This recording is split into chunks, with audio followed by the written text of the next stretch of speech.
wakangosumuka from nowhere wotaura because une mari because wane zvakati ndotanga kutaura Tungwarara ndine mari ndokutanga kuburika cash kudai ndoti ndine mari saka ndogona kutonga aiwaiwaiwaiwai kutongwa hakunei nekuti une cash baba kana tasvika zvekutonga ndezvaMwari anozviita iye mbune kuli NTV atibatike zvechobu hai itai kuti hai zvatanga mutambo wotsuka ropa muri yeZimbabwe kwauri kutoona uri ikokoko tell friend kuti Kuli is online kana usati walike mheno yaye kwako but kana uchiziva zvakakoshera do the right thing tanga nekulike this video right now kuitira kuti tipinde mbasa tichibata makona ese sekutaura kwandinogara ndakazvitaura kuti chatotsva unozoti ground ratotanga kutotsvuka vatombwa zamu ramai vaTagwirei nezamu ramai vaTungwarara vakomana vave kunetsana zvisingaite hondo yakatangira kuManicaland uko kwakatanga kuudzwa kunzvoni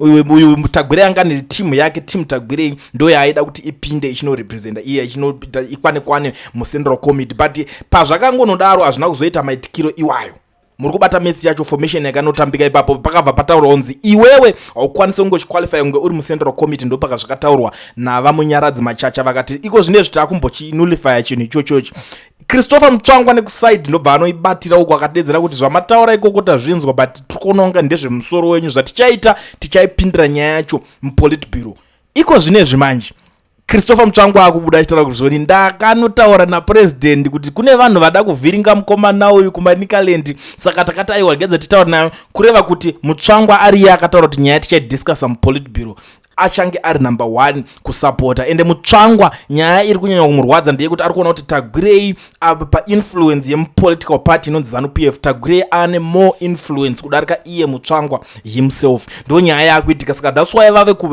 kubhejera vari kubhiga rimwe bhiza raakupinda muresi kumashuroko vakambenge vataka kunetsana kakukwesherana akambotanga vatanga akuside kwaTagwirei because those guys vaitrya kuda kubuditsa VP Chiwenga paspotlight kana kuti kuda kunokurira VP Chiwenga panhingirikini but normally we know kuti ZANU-PF zvagara haitombosekerere zvevanhu vanotanga marivals vanotanga vada kuita popular vakanotarisana nechigaro chekuzonzi achaita president ndiani saka vakomana vari kuveza manhingirikini mapfumo every day pari kutaura zviri kutaurwa but nyaya yako yasvika pakunzi iwewe kana uchiziva kuti uri cash hazvisiri izvo zvinokupa simba kana kuti unzi une cash hakusiriko kunoita kuti uzonzi wakukwanisa kutonga hapatongwe nekuti une mari ndo kwasvika nyaya dzemuZANU-PF but we all know kuti vanhu vese vari muZANU-PF they are there for money vari kutsvaga kurarama vanhu vazhinji vari kutsvaga kungwavha ndo nyaya iripo even iye Tungwarara nyaya yake yaari kutobuda achitoita achitraya kubatsirana nevanhu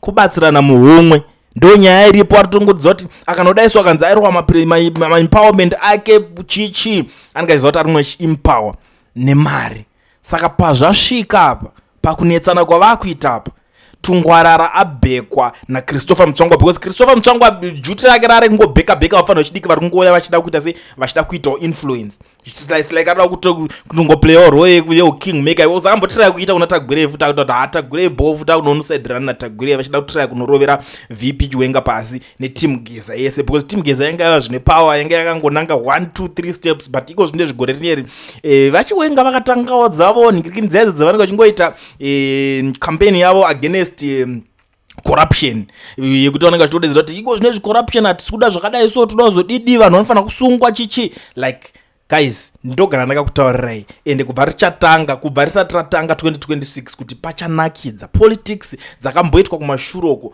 ndo pamuchadzionera nekuside advocate Nelson Chamisa vagarira chinhu vakatotaura kuti igore rineri Miremone Chapukati ari kuda kuuyawo achinonhingirikino saka kureva kuti vari kutimira ari kuona kuti muZANU-PF macho muri kushekana like ive strategy yavakashandisirwa paya yekuti vakakandirwa joka Shabangu akasvika kanosheka kubatana kwanga kwakaita opposition ma-MP akati mwara akananga kuparliament kuti mwanda vakatoti isusu tikunogarira muparliament imomo kureva kuti vanhu vanga kuona kuti sevanhu vanga vakampena nemari dzavo zvakavaremera kuti vanzi varichazonosiya parliament kuti hatichade zveparliament. Saka iconfusion yakatogadzirwa uyu ndobva aita yaakaita. Saka ndo pakabva maona kuti ZANU-PF yakabva yatoshandisa advantage yekugena 2/3 majority pavainetsana kudaro yakabva yatopindawo, even though varivo vanga vakanda majoka acho vakabva vapinda vakanogena ground kusvika vachinhu chavo chekuzoti 2030 Mnangagwa vachitonga wati chizosvika pakuita se pakumeka sense because vanga kuzoti ku 2/3 majority vanga vabudirira kudhara itsoro yanga yakarohwa. But iko zvine zvichamisa kuda kudzoka aona kuti futi vanhu vacho vaya vakutanga kunetsana pachavo futi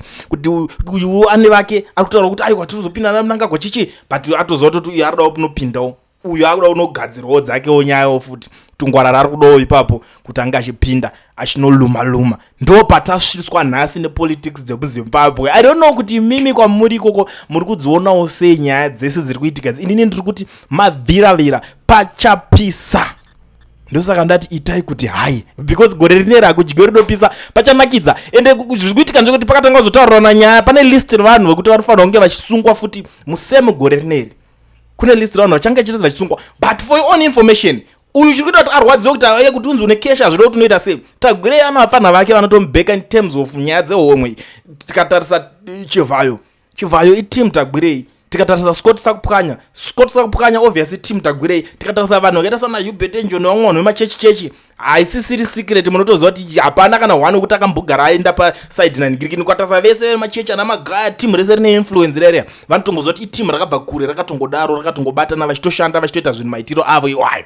Uyu Tungwarara amenota netimu ripo ari kungotiraya kuti mayouth tozoda empowerment what empowerment this inyaya dzinenge dzichingotaurirana dzavanga vachingoitirana ikoko.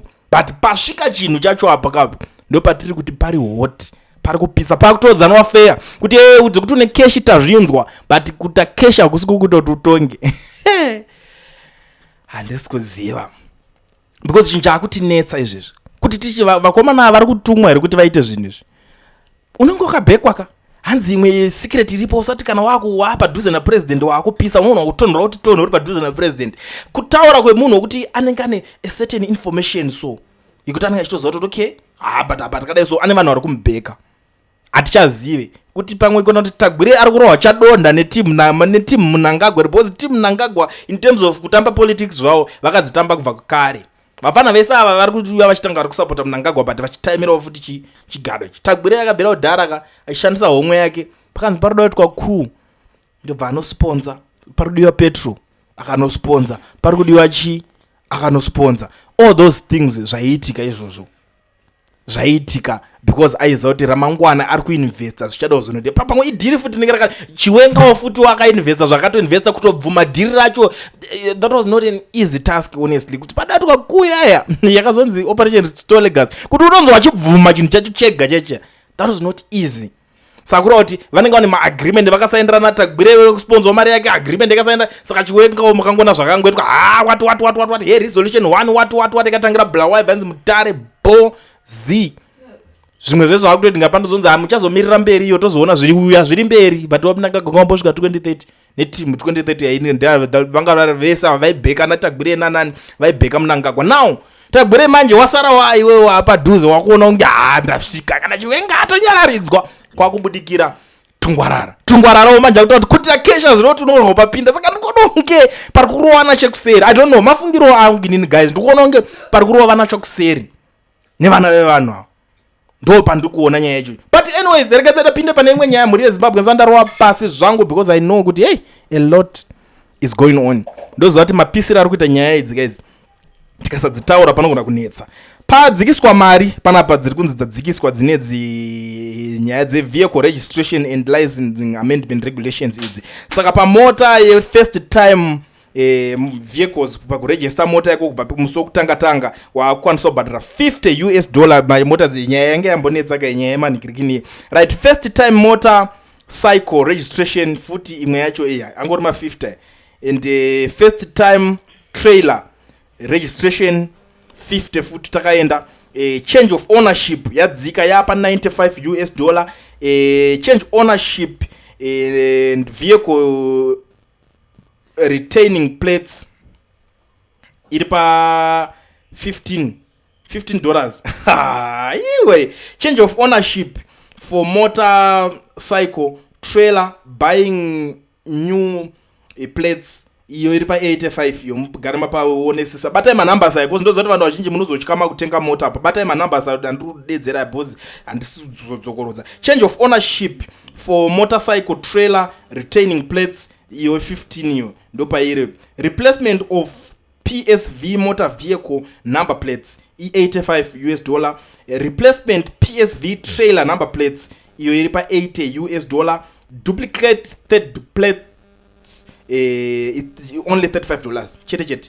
Chete. Personalized plates for motor vehicle and engine capacity auto 1500cc, right? Iyo iri pa $2,500. Mune muda unyoresa mota yako, unyoresa kuti bhuru, unyoresa kuti chameno, zvakawanda zvamunoningirikina, mpinga wati dhara, mbeno zvamunenge muchingoda, dzimwewo kana dzakaita zana chivhayo dzakanzi muno. Hatiti mukuzviona. Ndiwo mari yacho inenge ichitinga yama 2.5 chete, right? Personalized plates for motor vehicles with engine capacity above 1,500cc iyo inotodawo 5,000 ndo mota hombe. I think ndo dzana muno dzedzi. Garage plate iyo iringodawo $50. Garage license iringodawo 50. Abnormal load AVR iringodawo 50. But kuti garage nigirika handiti I think izvo mazviziva kuti zvizvo kuna vanhu vatoziva mota because asisi zvese zvinofanira kuzongoningina vanhu. There's no way I can explain the whole day. Ndo maprices aripo, ndo madzikisiro aitwa mutengo muri yeZimbabwe. Saka ndo nyaya dzandangoti ndingomhanya faster ndingouya ndingokuzivisai nguva ichiripo munotoziva kuti panapa ndinenge ndiritori muchiki chaimo ndiri pari kupisa. But zandarova pasi zvangu muri yeZimbabwe, time yakakosha iyi, time pedzisa yamuri kuita vamwe manga muchiri kuchangobva kumabasa. Saka mune makuda kuti mugadzirira zvinhu mudzimba takamirira nhau dzedu dzemanheru. Tigadzingogara ndashandisa mukana wekuzivisai kana uchingori muSouth Africa iyo uchidawo kuregisterwa company wobva wavhurwa FNB business account usina work permit kana study permit, mazuva ano zvaanyore. Pane company inonzi Education Research iyo inotungamirirwa nevanonzi Mukoma Owen. Vanokwanisa kuregistera company vokuvhurira FNB business account usina work permit kana study permit. Saka ndiri kuti vabatei mutaure navo vakubatsirei. Ende unofanira kunge une passport iri valid kuti zvinhu zvako zvichiite. Handiti advantage yekushanda navo vanokuitira vari kwavari ikoko iwo uri kwauri ikoko. Saka unozodei mangwana. Vari affordable and reliable. Price handichataure mungatozoswera muchinetsa munhu mazimba mangoti wadi maona kuti zvakachipa. Iwe zvaunongoita ingotora nhamba idzi kana uri serious ugara wavabata vakuitire zvinhu zvako. Toda vanhu vanoita zvinhu zvoenda kumberi, asi zvinhu zvokuti kunoonera kune dzimwe mari dzinoitwa nevanhu vasina dzungu, mari dzinoitwa nevanhu vakuru. Kana waregister company unoona kuti waserious ka ubva waona FNB business account gore rine rinoona kutoyambuka. Saka garai mabata Education Research apo.